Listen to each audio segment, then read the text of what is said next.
Olá Brasil, a paz do Senhor Jesus e a todo mundo, que Deus nos abençoe a todos.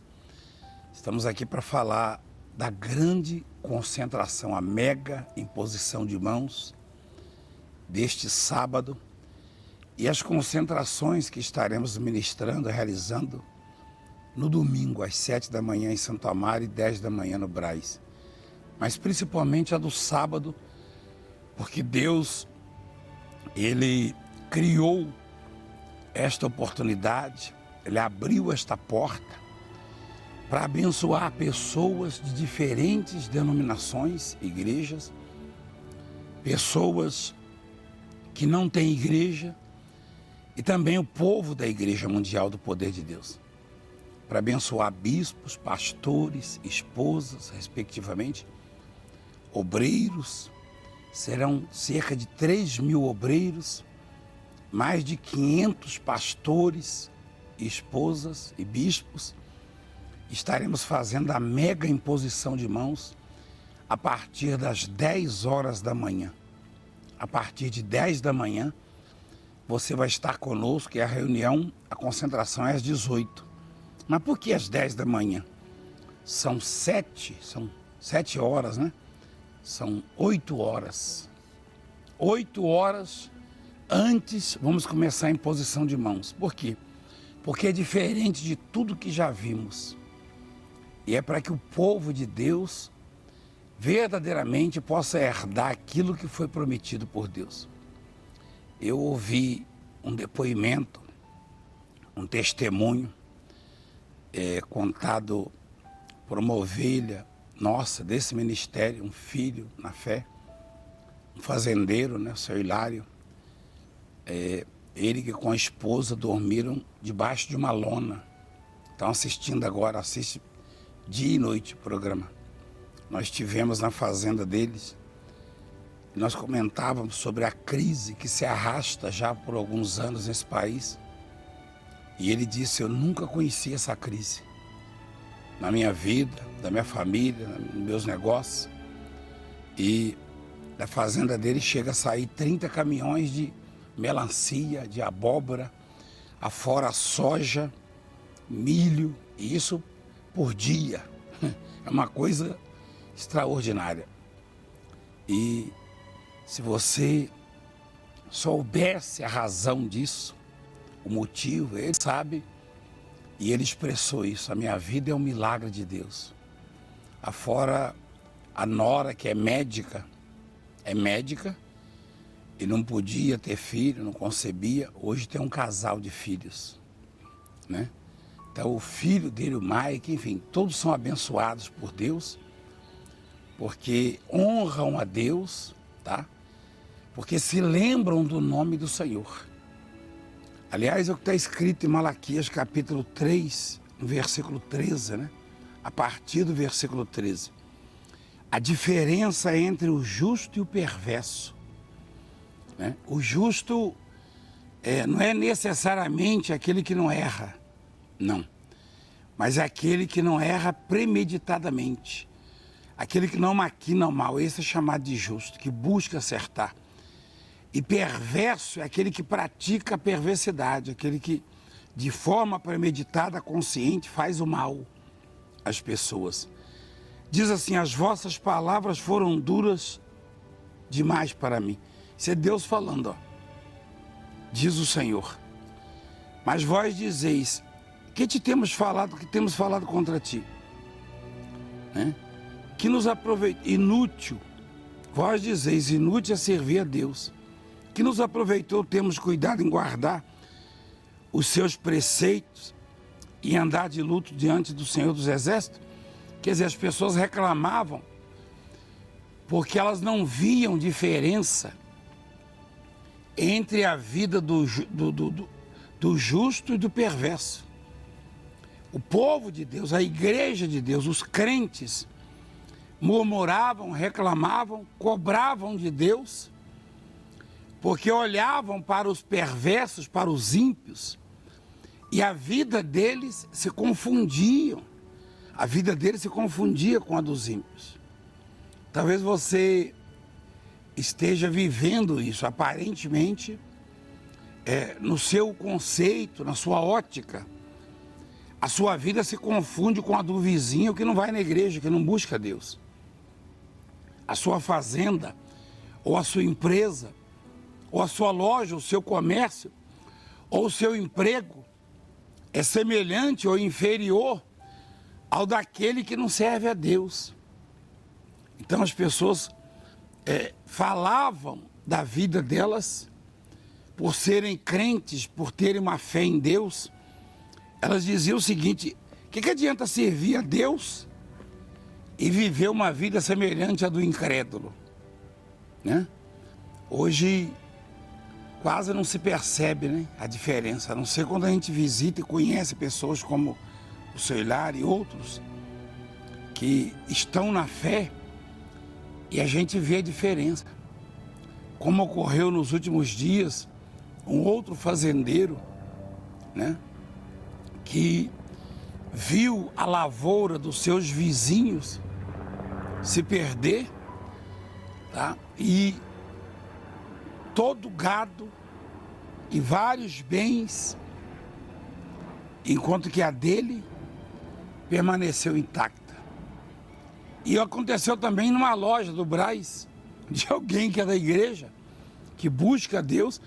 A enchente arrastou móveis, destruiu as lojas, e a dele ficou intacta no meio das lojas. Ele mesmo filmou, e esse vídeo chegou até mim, né?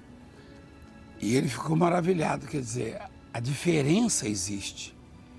Você tem que procurar observar e se aplicar cada vez mais, porque se existe um Deus, e existe, tem que ter diferença. Tem que ter diferença. Não que sejamos mais importantes ou melhores, mas a diferença está na prática da palavra. Está na fé que professamos e que praticamos. Eu procuro buscar essa diferença. Eu digo isso aos bispos, aos pastores, tá? Nenhum bispo ou pastor pode dizer a reunião dele é diferente da minha porque ele é o apóstolo, porque eu já auxiliei autoridades superiores na hierarquia, minha reunião sempre foi diferente, porque eu não aceito isso. Se o Deus que eu sirvo é diferente de tudo, o meu trabalho, a minha vida, os meus caminhos têm que ser diferentes. Então a concentração, a mega imposição de mãos é para tornar a sua vida diferente, para você sair da mesmice, tá? É para você sair daquela prostração, todo ano a mesma coisa, todo dia a mesma coisa. Anos se passam e você faz um balanço, é a mesma coisa. Tem que ter mudanças. E quem está de fora tem que perceber isso na sua vida. Então as pessoas reclamavam: o que adianta servir a Deus? Inútil é servir a Deus. Versículo 14, Malaquias 3,14. Que nos aproveitou, temos cuidado em guardar os seus preceitos e andar de luto diante do Senhor dos Exércitos. E andar de luto é se despojar, renunciar, evitar aquelas alegrias, tá? Que na verdade são nocivas, aqueles momentos de alegrias, festas e coisas que são nocivas à fé e à conduta do crente diante de Deus, que atrapalha, que arranha o relacionamento com Deus, mas que proporcionam ali momentos de alegria, que são paliativos, são passageiros, bebida, bebedice, drogas e prostituição e outras coisas que o mundo oferece, tá? Enfim, andar de luto, na verdade, nesse caso, ele fala da renúncia, da santificação, da busca. Você optar por ir à igreja, por exemplo, no sábado, ao invés de você ir buscar o seu lazer, você assumir um compromisso de estar ali, na presença de Deus. Ou seja, matar a sua vontade e fazer a de Deus. Esse é o andar de luto. Versículo 15 diz assim: ora, pois nós reputamos por felizes os soberbos. Também os que cometem impiedade prosperam. Sim, eles tentam o Senhor e escapam. Então os que temiam o Senhor falavam uns aos outros. O Senhor atentava e ouvia. Havia um memorial escrito diante dele para os que temem o Senhor e para os que se lembram do seu nome. Olha que coisa maravilhosa. A pessoa, ela acorda de manhã e o primeiro nome que ela lembra é o de Deus, por ter tido uma noite de sono, tá? Ela fala, a primeira fala dela é com Deus ao acordar ou levantar. E ela entrega a sua família, os seus caminhos, os seus bens, tá? Quando ela tem uma vitória, uma conquista, uma alegria no coração, a primeira pessoa que ela lembra é do nome do Senhor, para agradecer por ter conquistado. Mesmo que alguém dê a ela alguma coisa, ela se lembra que foi através de Deus que aquilo foi proporcionado a ela. Quando ela recebe o seu salário, o primeiro pagamento, na verdade, não é o da conta de luz, de água, da prestação, da aquisição deste ou daquele bem, é o dízimo que pertence a Deus, ela separa, esse é do Senhor, os 10%. O dízimo, ela separa e não mexe, porque é de Deus. Então, lembrar do nome do Senhor é você saber que as coisas mais importantes, as decisões mais importantes, as atitudes e as lembranças têm que ser Deus na sua vida. Deus é prioridade em tudo, tá? A oferta, o primeiro presente que você dá é o de Deus. Não é o do marido, não é o da esposa, não é o dos filhos, dos netos, do pai, da mãe, dos amigos, não. A primeira coisa que você faz é se lembrar do nome do Senhor em tudo que você faz. O dízimo é dele, né? Você não está dando nada, mas só o fato de você não tocar, não mexer no dízimo e apresentar a Deus, você está se lembrando do nome dele, a importância que ele tem na sua vida. As coisas mais importantes que acontecem conosco, elas só podem ser atribuídas a Deus, a mais ninguém. Então, os que temiam a Deus, eles falavam uns aos outros. E o Senhor atentava e ouvia. Havia um memorial escrito diante dele para os que temem o Senhor e para os que se lembram do seu nome.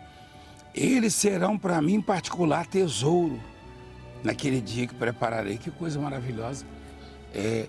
Enquanto eu e você sabemos que o grande tesouro da nossa vida é Deus, a nossa grande riqueza, Deus que é dono de tudo, que fez tudo e que olha para o homem e o vê tão pequeno, confessa que nós, embora sejamos pequenos, insignificantes e estejamos vulneráveis a pequenas coisas, qualquer coisa assusta o homem na terra, tá? Qualquer coisa assusta o homem, uma epidemia, né? Agora mesmo nós vimos aí, lá na África, no sul da África, né? Um tufão, né? Parece que destruiu, matou centenas de pessoas, Moçambique, Zimbábue, né? Parte ali da África do Sul, e mais de 200 pessoas, e o povo lá está assustado, alarmado. Isso é tão pequeno, né, para Deus. Se houvesse ali naquele momento pessoas que temem e clamassem, Deus com um sopro ou com um olhar poderia ter parado, e assim Deus quer que estejamos sempre sob os cuidados dele, mas nós temos que ter essa consciência aqui. Nós nunca seremos obrigados a nada, tá? Deus nunca vai nos obrigar a absolutamente nada. Mas se fizermos dele o nosso alvo, a nossa prioridade, se elegermos o Senhor como prioridade em tudo, nos lembrando sempre do nome dele em tudo, certamente estaremos seguros e garantidos e protegidos, e aquilo que realizarmos, seremos bem-sucedidos, teremos sucesso. Então, ele diz assim no versículo 15, né?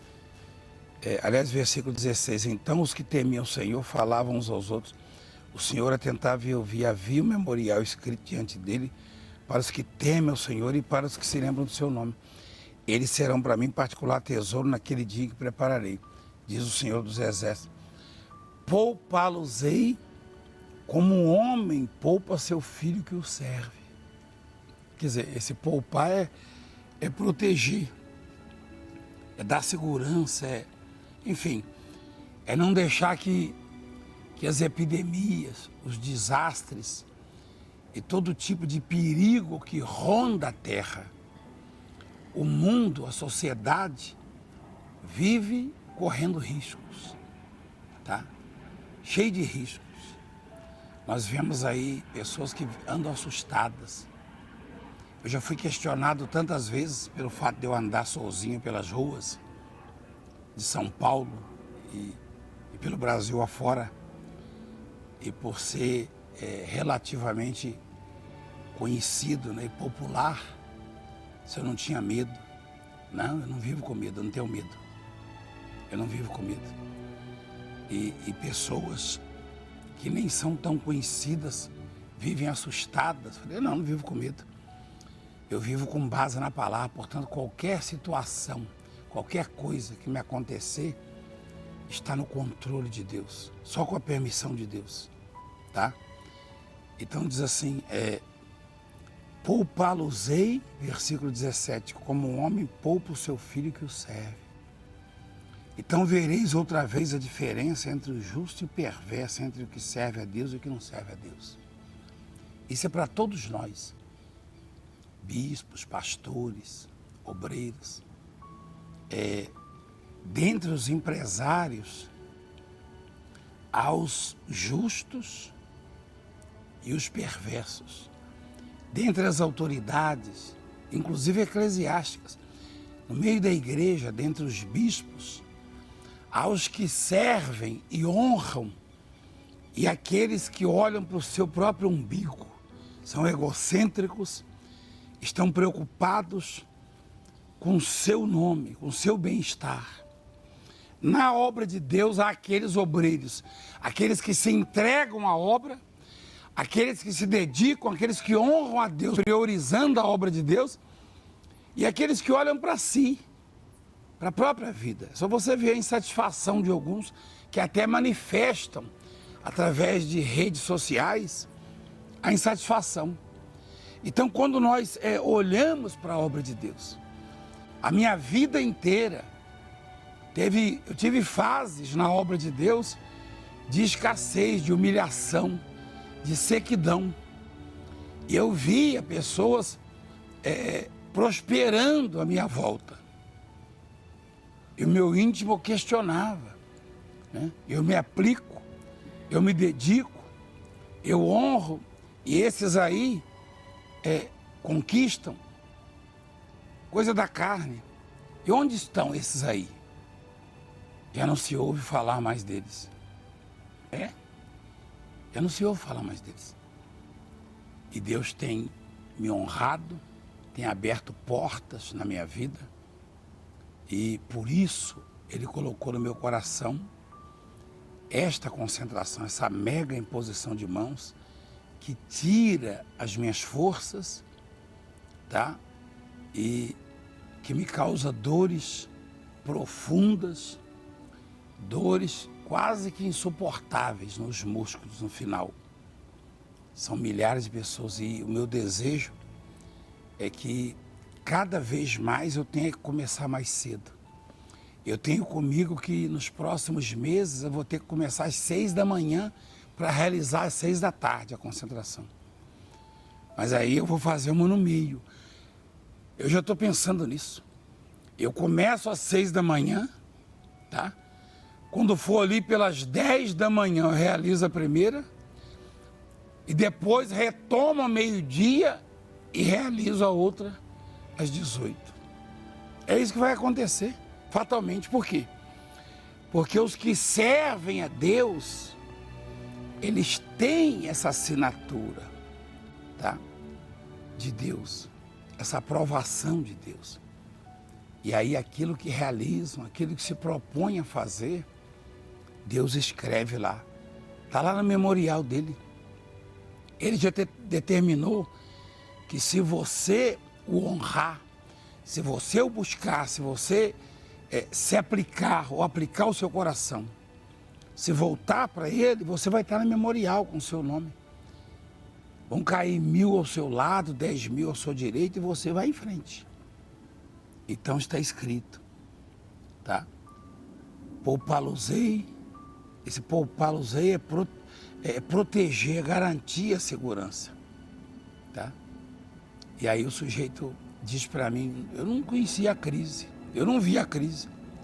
Falei, puxa, eu já vi tanta gente falar que nos últimos 15 anos diminuiu os investimentos, nos últimos 15 anos perdeu isso, perdeu aquilo. Ele falou, mas eu não, eu ganhei. Eu cresci como nunca. Por quê? Porque Deus colocou ele na lista dos protegidos. Você sabia que existe isso? Ah, mas Deus faz acepção? Não, Deus não faz acepção. É pelo contrário. Ele é justo. Ele é justo. Tá? Ele é justo. O título é a diferença entre o justo e o perverso. O perverso vai colher o que ele planta, a perversidade, o fruto da perversidade, né? Então, Deus quer colocar você na lista dos protegidos. Você quer? Você quer?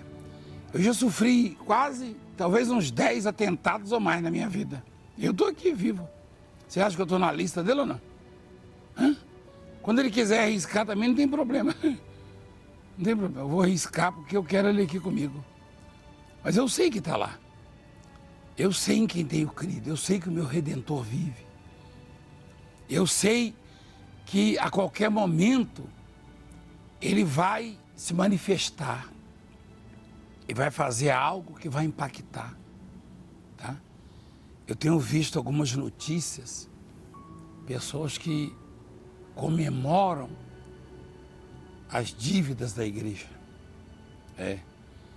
No caso, são pessoas que gostariam de ter o povo que nós temos. Tem tanto... O pior é que isso, entre aspas, vem de irmãos. Não sei irmãos de quem, né? Que comemoram como se a gente estivesse sendo derrotado.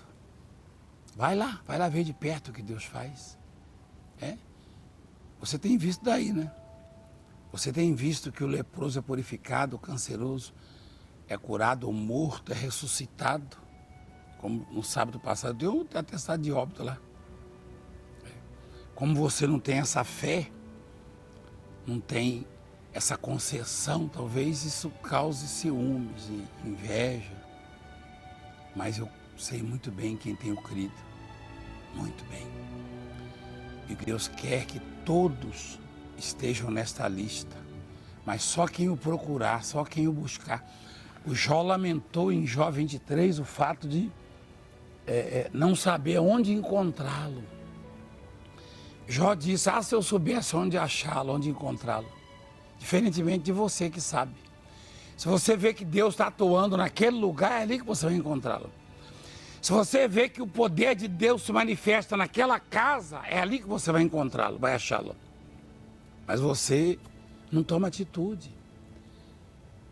Imagina se fosse nos dias de hoje. Você acha que Jó saberia onde encontrá-lo, onde buscá-lo? Certamente. Então, você vai estar conosco. Você vai ver o poder de Deus, a glória de Deus. O versículo 18, ele fala, então vereis outra vez a diferença entre o justo e o perverso, entre o que serve a Deus e o que não serve a Deus. Tá? A diferença entre o justo e o perverso, entre o que serve e o que não serve. E o que serve a Deus, ele agradece por tudo que Deus faz. O que serve a Deus, ele separa o seu dízimo, que pertence a Deus, e o devolve para Deus fielmente, de tudo que Deus lhe dá.